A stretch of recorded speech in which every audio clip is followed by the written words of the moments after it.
இன்றைக்கு மதுரையில் ஒருவர் பேசியிருக்கிறார்.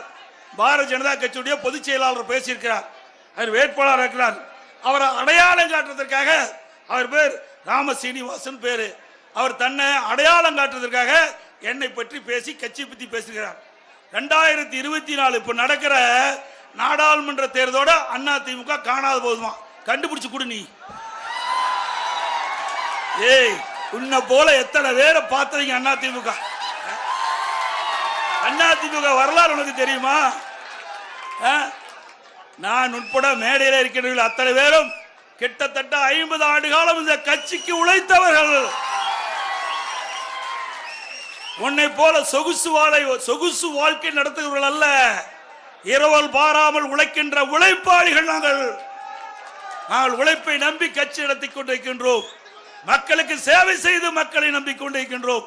உங்களை போல வெற்றி விளம்பரத்திலே நாங்கள் அரசியல் நடத்தவில்லை. இன்றைக்கு 30 ஆண்டு காலம் மக்களுக்கு நிறைய திட்டங்களை கொடுத்து இன்றைக்கு மக்களுடைய ஆதரவை பெற்று இன்றைக்கு தமிழகத்திலேயே அதிக தொண்டல் நிறைந்த கட்சி அதிமுக கட்சி. எங்களை பார்த்து 2024க்கு பிறகு அதிமுக இருக்காதா? பொறுத்திருந்து பாரு. இந்த தேர்தலோடு உன்னை போல் வெற்றி அரசியல் பண்ணி கொண்டிருக்கின்ற நபர்கள்லாம் இந்த தேர்தலோடு அடையாளம் காணாமல் போய்விடுவீர்கள். அதுதான் யதார்த்த உண்மை. அது மட்டுமல்ல, 1998 நான் நாடாளுமன்ற போட்டியிட்டேன். அப்பதான் பாரதிய ஜனதா கட்சியோட கூட்டணி வச்சோம். அப்பதான் தாமரை சின்னம் என்று மக்களுக்கே அடையாளம் காட்டியவர் அம்மா. பாரதிய ஜனதா கட்சியுடைய சின்னத்தை இதே புரட்சி தலைவி அம்மா அவர்கள் 1998 நாடாளுமன்ற தேர்தலில் பாரதிய ஜனதா நம்மோடு கூட்டணி வைத்த போது இந்த சின்னம் தான் பாரதிய ஜனதா கட்சியுடைய சின்னம் என்று அடையாளம் காட்டப்பட்ட கட்சி அதிமுக கட்சி. உங்களுடைய அடையாளத்தையே அதிமுக தான் காட்டுச்சு. எங்களை பார்த்தா கட்சி இருக்காதுன்னு சொல்ற. அதே போல இன்றைய தினம் NLC நிறுவனம் ஒரு சவாலான பிரச்சனை. இன்றைக்கு 2ஆம் சுரங்க விரிவாக்க பணிகளுக்கு நிலை எடுக்கிற விவகாரம்.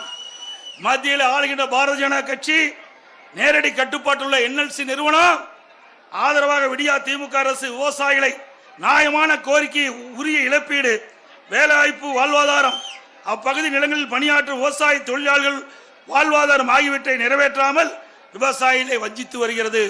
அங்க பல ஆண்டுகளாக அந்த பகுதியில் இருக்கின்ற விவசாயிகள் தங்களுடைய நிலத்தை பயன்படுத்தி முப்போகம் விளையக்கூடிய பொன் விளைகின்ற பூமியை பாதுகாத்துக் கொண்டிருக்கின்றார்கள். அது வாழ்வாதாரமே விவசாயம் தான். விவசாயத்தை ஒன்றும் தெரியாது. அப்படிப்பட்ட விவசாயியுடைய நிலங்களை இந்த NLC நிறுவனம் பறிக்க பார்க்கிறது. அவர்கள் போராட்டம் நடத்தினார்கள். நம்முடைய சட்டமன்ற உறுப்பினர் அருள்மொழி தேவன் அவர்களும் பாண்டியன் அவர்களும் கட்சியுடைய முன்னணி நிர்வாகி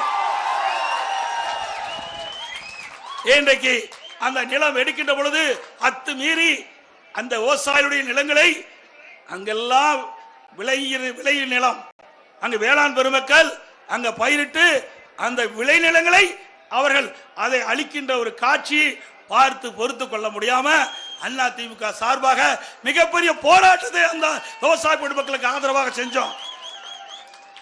அதிமுக இருக்கின்ற வரைக்கும் 10 ஆண்டு காலம் ஆட்சி. அதிமுக ஆட்சி 10 ஆண்டு காலம் வரைக்கும் NLC நிறுவனம் நிலம் எடுக்க நாங்க விடல. 10 ஆண்டு காலம் விவசாயியோட நிலத்தை பறிபோகத்துக்கு நாங்க விடல. நான் ஒரு விவசாயி. எந்த விவசாயிக்கு அந்த கஷ்டம் என்பது எனக்கு தெரியும். எனக்கு ஒரு விவசாயி பிழைக்கின்றால் சாதாரண விஷயம் இல்ல. இவ்வளவு பெரிய வெயில், இவ்வளவு பேர் அமர்ந்திருக்கான்னு சொன்னா இத்தனை விவசாய பெருமக்கள், விவசாய தொழிலாளிகள் காலையிலிருந்து மாலை வரை வெயிலே உழைத்து ரத்தத்தை உயிர்வையாக சிந்தி இந்த நாட்டுக்கு உணவளிக்கின்றவன் விவசாயி, விவசாய தொழிலாளி. அப்படிப்பட்ட விவசாய நிலங்களை பறிக்கின்ற சூழ்நிலை வருகின்ற பொழுது அனைத்து இந்திய அண்ணா திராவிட முன்னேற்ற கழகம் 10 ஆண்டு காலம் தடுத்து நிறுத்தி அவர்களுக்கு ஆதரவாக பாதுகாப்பாக இருந்த கட்சி அதிமுக கட்சி, அதிமுக அரசாங்கம். அதோட இன்றைக்கு 3ஆம் விரிவாக்க சுரங்கம் அதையும் அதிமுக அரசு நிறுத்துவதற்கு குரல் கொடுத்துக் கொண்டிருக்கின்றது. இது நான் ஏற்கனவே வெளியிட்டிருக்கிறேன். நம்முடைய வெற்றி வேட்பாளர் அருமை சகோதரர் சந்திரகாசன் அவர்கள் வெற்றி பெற்று வந்தார். நாடாளுமன்றத்திலே இது குறித்து பேசுவார். உங்களுடைய குரல் அவர் மூலமா நாடாளுமன்றத்தில் ஒலிக்கும். அதற்காக சந்திரகாசன் அவர்களுக்கு 2 லட்சத்திலே வாக்களித்து அவரை வெற்றி செய்யுங்கள். ஒரு வலிமையான வேட்பாளர், ஒரு வழக்கறிஞர், ஏழ்மையானவர், மக்களுடைய கஷ்ட நஷ்டங்களை தெரிந்தவர்.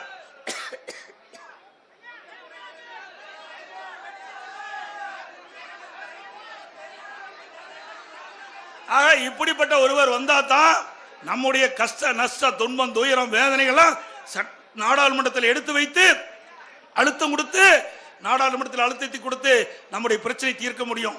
அதே போல இன்றைக்கு அனைத்து இந்திய அண்ணா திராவிட முன்னேற்ற கழக அரசு இருக்கின்ற பொழுது நான் முதலமைச்சர் இருக்கும் போது இந்த டெல்டா மாவட்டத்தில் இருக்கின்ற நிலங்கள் எல்லாம் பல்வேறு தொழிற்சாலைகளுக்கு எடுக்கின்ற சூழ்நிலை ஏற்பட்டது. இதையெல்லாம் விவசாய நிலங்கள் பாதுகாக்கப்பட வேண்டும் என்பதற்காக இன்றைக்கு பாதுகாக்கப்பட்ட வேளாண் மண்டலத்தை கொண்டு வந்து நிறைவேற்றிய அரசாங்கம் அதிமுக அரசாங்கம். அதனால இந்த பாதுகாக்கப்பட்ட வேளாண் மண்டல பகுதியில் நீ எந்த தொழிற்சாலையும் ஆரம்பிக்க முடியாது. உங்களுக்கு ஒரு பாதுகாப்பான ஒரு சூழ்நிலை நாங்கள் உருவாக்கி கொடுத்திருக்கிற சட்டத்தின் மூலமாக இப்படி அற்புதமான சட்டத்தை கொண்டு வந்து நிறைவேற்றப்பட்ட அரசாங்கம் அதிமுக அரசாங்கம். இதே நேரத்தில் பாருங்க, ஹைட்ரோ கார்பன், மீத்தேன் இப்படிப்பட்ட திட்டத்துக்கு திரு ஸ்டாலின் தொழில்துறை மந்திரியா இருக்கும்போது புரிந்துணர்வு ஒப்பந்தம் போட்டார். புரிந்துணர்வு ஒப்பந்தம் போட்டது திரு ஸ்டாலின். அதை தடுத்து நிறுத்தி விவசாயிகளுக்கு பாதுகாப்பாக பாதுகாக்கப்பட்ட வேளாண் மண்டலம் என்ற ஒரு சட்டத்தை கொண்டு வந்து நிறைவேற்றியது அதிமுக. அதனால நம்முடைய பகுதியில் சேத்தியா தோப்பு கிழக்கு பகுதி நிலக்கரி சுரங்க திட்டம் கைவிட்டாச்சு.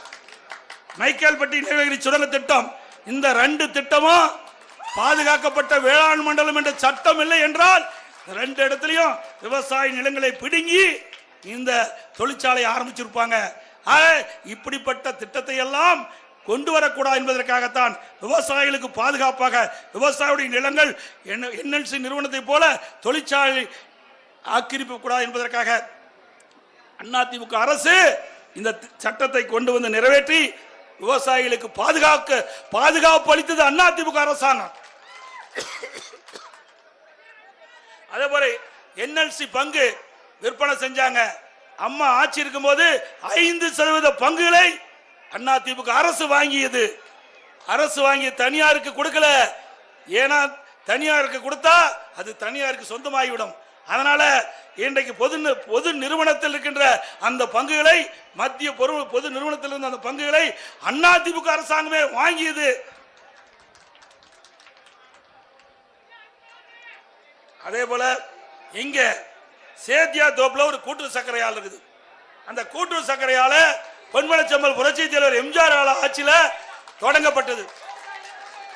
கிட்டத்தட்ட இங்க இருக்கின்ற விவசாயிகள் கரும்பு பயிரிடுற விவசாயிகள்லாம் அந்த சேத்தியா தோப்பு கூட்டுறவு சர்க்கரை ஆலைக்கு தான் கரும்பை கொடுத்து அரவை செய்வாங்க.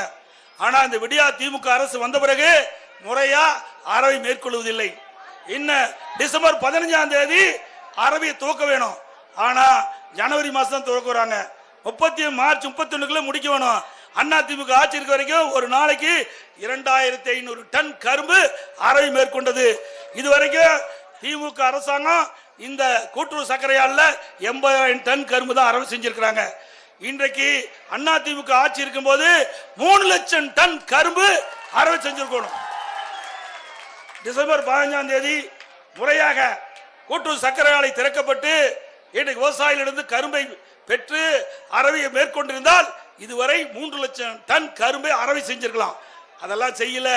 அதுக்கு மாறாக இன்றைக்கு தனியாருக்கு விவசாயிகள் பயிரிட்ட கரும்பை தனியார் சர்க்கரை ஆலைக்கு தாரை வார்த்தக்கூடிய அவல நிலை இந்த மாவட்டத்தில் பார்க்கிறோம்.